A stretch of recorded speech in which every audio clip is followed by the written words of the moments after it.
What's going on, everybody? Today I'm going to show you how you can record your screen using OBS, which stands for Open Broadcaster Software. So first off, what we're going to want to do is go to Google and just search OBS.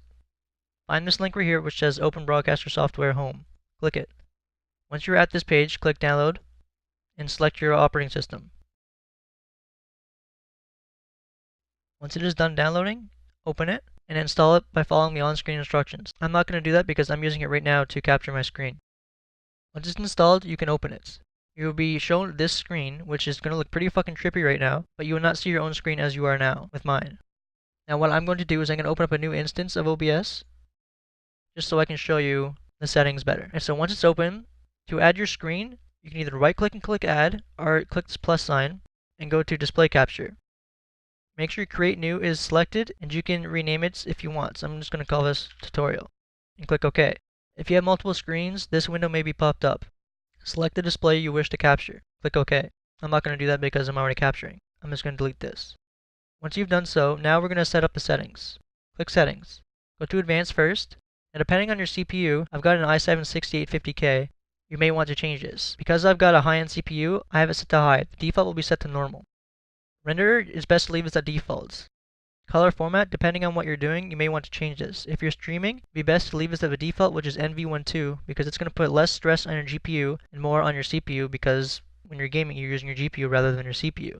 If you're not gaming, I recommend using i420, which is what I'm using right now. There are two more options, which are i444 and RGB. i444 is a lot better quality and will give you a lot better color, but it is not compatible with a lot of codecs, especially if you're using Premiere Pro, which I do. And also, if you're uploading it to YouTube, YouTube will just convert the color space to i420. Now, for the YUV color space, the default is 601, but I recommend setting it to 709 because that's the standard for high definition. The color range, it doesn't really matter what you have it set to. I've noticed that in Premiere Pro, even if you have it set to full, when you export, the color is going to be set to partial. You can leave the rest at the default. Next, we're going to want to go to the Output tab. You're going to see this right here, but we don't want this because this is for nubs. So we're going to change the output mode from simple to advanced. The default tab you're going to be in is streaming. You're going to want to go to recording. Make sure this is set to standard, and you can change where you want the recording to be output to. You can choose to generate file names without spaces, which I do recommend. Choose your recording format. I choose MP4, and you can choose the amount of tracks that you want in.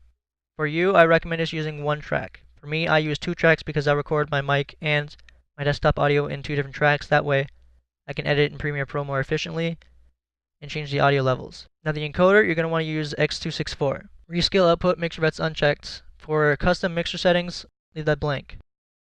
Now for rate control, it doesn't matter what this is at because we're not going to be using it. But I will explain what each option does. CBR stands for constant bitrate.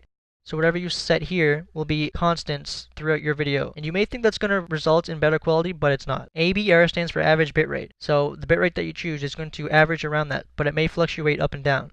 VBR stands for variable bitrate. And as the word says variable, the bitrate will vary. CRF stands for constant rate factor. The higher the number this is, the worse the quality will be. The lower the better, and 0 is perceived as lossless. But as I said, I'm going to be sticking with CBR and having this set to 50 because it's the lowest. Use custom buffer size, click that, and have buffer size set to 0. Keyframe interval, have that set to 0 as well. CPU usage presets, default may be medium, I'm not sure. I don't exactly remember what the default was, but this can have a very dramatic impact on your CPU because it is very CPU intensive.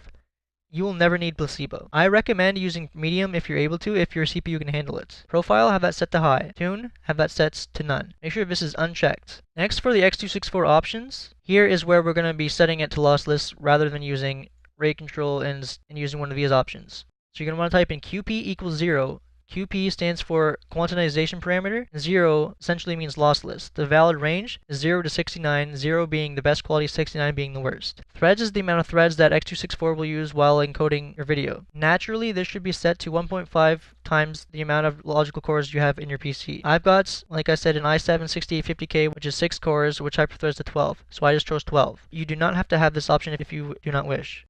QP min is almost exactly like QP, but it's the minimum. We're going to set that to 0. QP max is the max, which is also set to 0, and QP step is the step difference in quality change. I probably worded that very fucking badly. And we also have it set to 0. Now we're going to go to audio. You're going to want to have it at the highest bitrate. If you have multiple tracks, also set at the highest bitrate. You can also name them if you would like. Next, go to audio. Sample rate, have it at 48 kHz. Channels, have it set to stereo. Desktop audio device, have it set to default unless you want to use something other than default.